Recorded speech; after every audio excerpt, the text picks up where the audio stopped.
I just wanted to start off this video by saying thank you so much for 2,000 subscribers.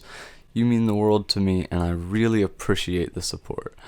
I realize that I don't make many of these casual type videos on my channel, and so I wanted to just make one to share some of the music that I love.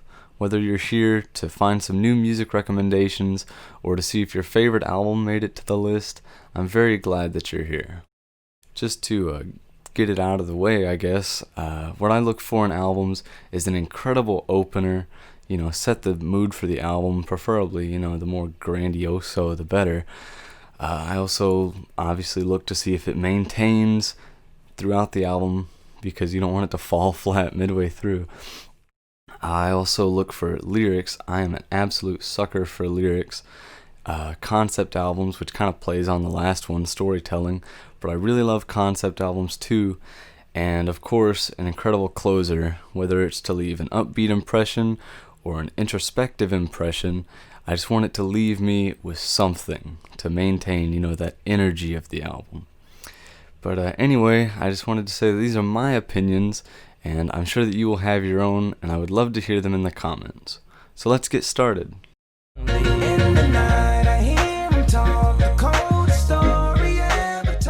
After the recent loss of his mother and the ending of his 6-year engagement, Kanye West took to the studio to create what I consider to be his masterpiece, 808s and Heartbreak.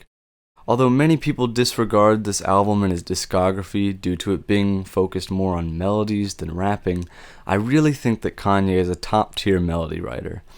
This was basically his first album that didn't heavily involve sampling, and it's that raw and genuine energy that really makes me love this album. It all sounds like it's pouring straight from the heart. It wouldn't be right for me not to mention the major experimentation on this album either. The amazing beats, strings, and piano riffs aside, the vocals on this album were almost completely done through auto-tune. And as bad of a rap as that technology gets nowadays with some people, this was one of the very first projects to use it in this way. It feels like the album was built around this technology, not so much as a shortcut, but as a truly creative direction. With incredible tracks such as Say You Will, Heartless, Streetlights, and so many others, I highly suggest that you give this album a listen, even if it's not in your usual music genre.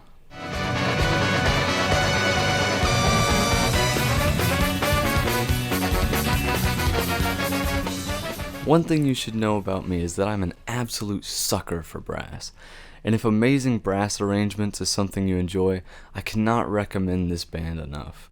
On November 13th of 2007, Streetlight Manifesto released their third studio album, Somewhere in the Between.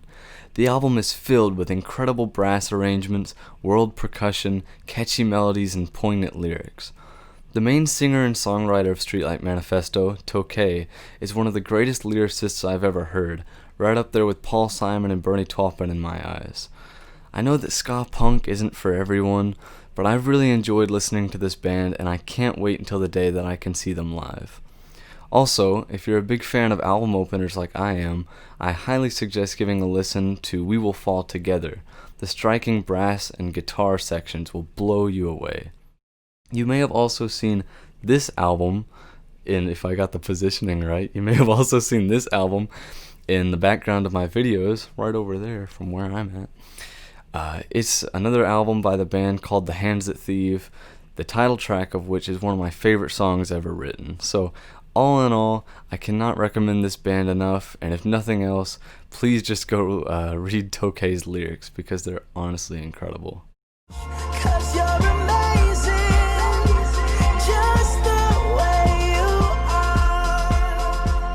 Bruno Mars is probably my favorite vocalist ever, and on top of having an amazing tone and range, he's a fantastic songwriter and producer as well.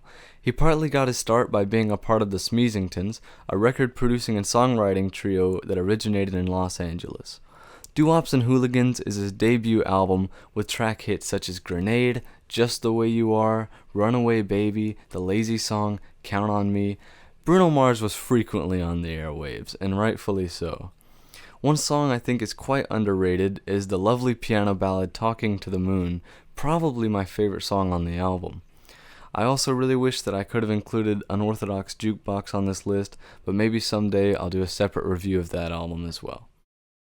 Altogether, Doo-Wops and Hooligans is a fantastic compilation of songwriting, performance, and great production. This album is way more accessible than some of the others on this list, so I'm sure that if you give it a listen, you won't regret it.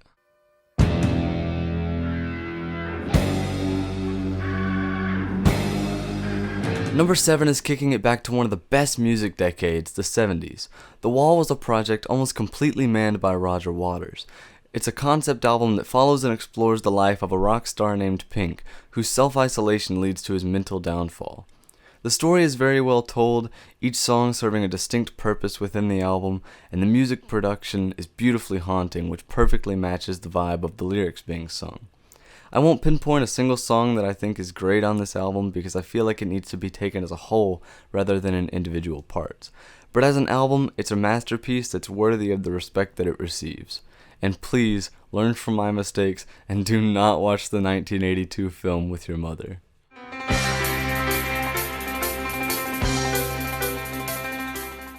Billy Joel's music is really what inspired me to start playing the piano. My dad would always have The Stranger and Glass Houses on in the car, and while those albums are great, I think Billy Joel reached his musical peak with the Turnstiles.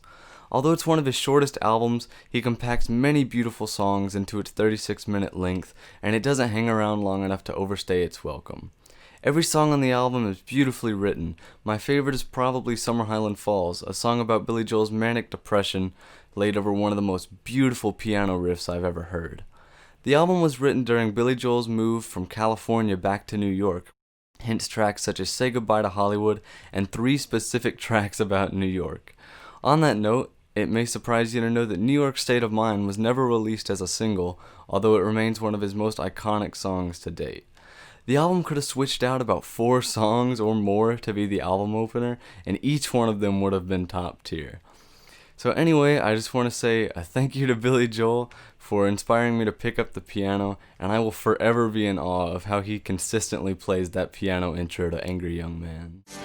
Wake me up when September ends. You may have been able to tell by now, but I really love punk rock music. In September of 2004, Green Day released what many, myself included, consider to be their magnum opus, American Idiot. The album is filled with heavy but precise punk rock music paired with creative and edgy lyrics dealing with topics such as substance abuse, politics, love, war, loss, and many others.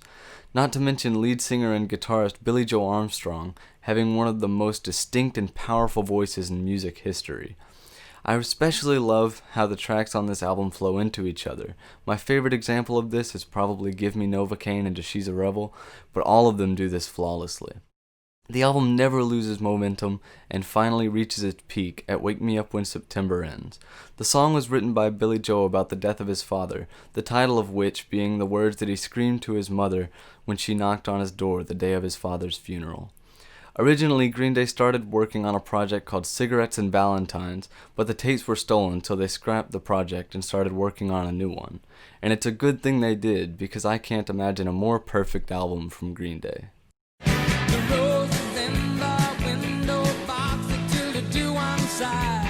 If you're familiar with this channel, this might be what you came here for. Elton John has had many incredible albums over the years, and it took me a long time to decide what I consider to be his best work. Captain Fantastic, Blue Moves, and Caribou are all amazing albums, but I think the highlight of his career was 1973's Goodbye Yellow Brick Road. The album starts with the instrumental Funeral for a Friend, which builds up to its peak and transitions into Love Lies Bleeding, creating one of my favorite album openers of all time. Seriously, if you haven't listened to it yet, I can't recommend it enough. It's at least in my top 3 Elton John songs. The album is filled with hits such as Candle in the Wind, Benny and the Jets, Goodbye Yellow Brick Road, Saturday Night's Alright for Fighting, and underrated gems such as All the Girls Love Alice, Harmony, This Song Has No Title, Grey Seal. There's too many to count. This album also includes many of my favorite Bernie Taupin lyrics, focusing mainly on fame and many about the Wild West. From hard-rocking songs to softer piano ballads, this album serves as one of the most defining moments in Elton John's career. Upon pillars of salt and pillars of sand, I hear Jerusalem bells ringing. What happens when you combine one of the greatest bands of all time with one of the greatest producers of all time, all with the same goal in mind to stretch the boundaries of stereotypical pop music? The result is Viva La Vida, or Death and All His Friends, an album released in June 2008 by the band Coldplay. The album was produced by my favorite producer of all time, Brian Eno, who insisted that every song on the album sounds sonically different. This requirement is what made the colors of the album fly. Starting with the ambient John Hopkins synth and seguing into a hammered dulcimer riff that gets me amped up every time, there really couldn't have been a more perfect track to open the album than Life in Technicolor. It quickly fades into Cemeteries of London, a haunting track musically and lyrically that explodes into a rather upbeat track with incredible guitar work and gang vocals. One thing this album does really well is building up. It'll start softly and midway through evolve into something even more powerful. This is demonstrated wonderfully on songs like 42 and Death and All His Friends. I'm not quite sure how the opening lyrics of 42, "Those who are dead are not dead, they're just living in my head," didn't get Chris Martin admitted into a psychiatric hospital, but the song's lyrics are great nonetheless. I love how sonically different every song on this album sounds, yet they all somehow sound like they belong together. The Middle Eastern influence track, Yes, really showcases Chris's lower vocals, with a really interesting string arrangement followed by the roaring yet somehow dreamy guitars of the hidden track Chinese Sleep Chant. You may know this if you saw my cover of it, but Viva La Vida is my favorite song ever written and produced. The creative, pulsing strings breathe life into the song, paired with probably my favorite lyrics ever written. I know Coldplay gets a lot of hate, for some reason I can't explain. I'm aware that was cringy. But I hope the majority of people can put their differences aside to appreciate this incredible song. Violet Hill is the track that follows, a pretty heavy song with more great lyrics, this time a bit on the edgier side. The album wraps up with the seemingly soft Death and All His Friends until about midway through when the drums and guitar kick in, giving one final chant of, "No, I don't want a battle from beginning to end. I don't want a cycle of recycle revenge. I don't want to follow death and all of his friends," before the album finally comes to a close.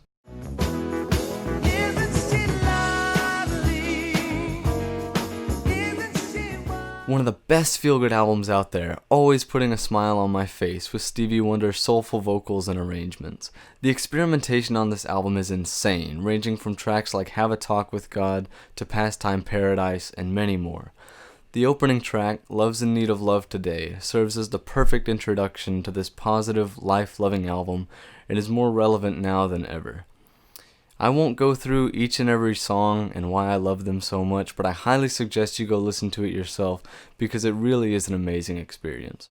The main lyrical focuses on this album are on love, childhood, and loss, but even in loss, this album leaves you with a positive vibe. Stevie Wonder is one of the musical wonders of the world, a genius in songwriting and producing, all summed up in a nice package with songs in the key of life. Some of the songs I really love on this album are Isn't She Lovely? That harmonica is so nice. Another Star, As, and Ordinary Pain. Another Star is a wonderful piano-heavy closing track. If you're anything like me, this album will make you want to move, smile, and most importantly, give you a more positive outlook on life.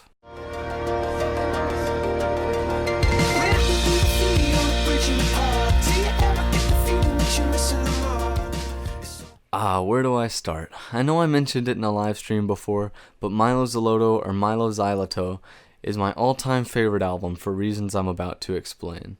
This has been my most listened to album since the beginning of 2018 when I discovered it, and has always been something comforting for me to fall back on. As much as I love darker themes in albums, there really is something to be said for music that just makes you feel happy inside. I know it sounds cheesy, but it's true. So I'm sure part of the reason that it's at this number one spot is due to all the nostalgic memories I have tied to it, but I wouldn't keep listening to it if I didn't think it was incredible. It wasn't? It was? It's incredible. It's 44 minutes of creative genius, yet it never overstays its welcome, and although it goes through many dynamic changes, it never loses focus on what's important: fantastic music. The album starts with a sporadic mix of piano and guitar, sounding like they're being splattered across the stereo, which fits perfectly with the graffiti theme of the album. That mix is then layered with a beautiful glockenspiel riff before kicking it into high gear with a seamless transition into the pulsing kick drums, guitars, and synths of Hurts Like Heaven. That song is one of my favorite Coldplay tracks, one of my favorite songs in general, and it always has me smiling and singing along to the vocoder effects. It really is an amazing album opener. The next song is Paradise, the most popular song on the album. It has a beautiful orchestra arrangement and mixing done on it, and the lyrics paint a wonderful picture of this girl who tries to escape the real world through her dreams. This is followed by the catchy guitar hook of Charlie Brown, which is a song about the innocence of childhood, a coming-of-age story told over a lively and exciting beat. The album takes an acoustic turn at Us Against the World, which has a more prominent focus on Chris Martin's raw vocal tone. This really is a beautiful song about partnership, which can be sung about any loved one, a friend, a significant other, family, anyone. Emma My Ex is the track that follows, a short instrumental built with synthesizers. Its main purpose on the album is to build up to Every Teardrop is a Waterfall, a synth lead and guitar-heavy anthem that always brightens my day and fills me with positive energy. It's a song about the power of music and how it can be used as a source of refuge, much like this song and album does for me. This track was almost always used to close the Milo Xylito tour, and I really hope that I'll get to hear it live someday if venues and everything ever open back up again. Changing Tides, the next song on the album, is the acoustic rock track Major Minus, a paranoid song about government and the people in charge. Following suit after that is the acoustic, authentic ballad UFO, which gives a really personal feel to the album, with lyrics touching on perseverance in the face of hardship. Rihanna is one of my favorite vocalists of all time, and she's featured on the next song, Princess of China. The song almost sounds 8-bit, with some very cool sonic effects, and while many people would criticize the album and say that it's not consistent in its music genres, I think that's what helps make it the creative masterpiece that it is. I know this next song isn't the most liked, but I absolutely adore it. It was written near the very end of the Mylo sessions, after every other song had been mixed and mastered, when Chris Martin sat down with an electronic drum machine and a piano. The lyrics of Up in Flames pertain to an ending relationship, the vocals hanging over suspended piano chords later joined by guitars and strings to complete this heartbreakingly beautiful song. This song and the one that follows it really represent the dynamic contrast of loud to quiet on the album, like the highs and lows mentioned in the lyrics of Charlie Brown. After the imagery lyrics, my arms turn wings, oh those clumsy things, send me up to that wonderful world. 3 guitars and eventual drums kick in to set off this song into its second half. Chris Martin's vocals return to belt out the final lyrics of the album. Might have to go where they don't know my name, float all over the world just to see her again, but I won't show or feel any pain, even though all my armor might rust in the rain. A simple plot, but I know one day good things are coming our way. The way this whole song and hopeful section is performed always gives me chills, and it's the perfect album closer and finale to my favorite album of all time, Milo Xylito by Coldplay. I also have a graffiti poster back there. You can't see it, but it came with the album. If you've made it this far, thank you very much for watching. This is one of the longest videos on my channel, and the longest amount of time I've spent making one. On screen are some very honorable mentions of more albums I love that I also wanted to give a mention to. I'm sure our albums list is very different, and I'd love to hear yours in the comments. But anyways, thanks again so much for 2,000 subscribers, and I hope you enjoyed the video.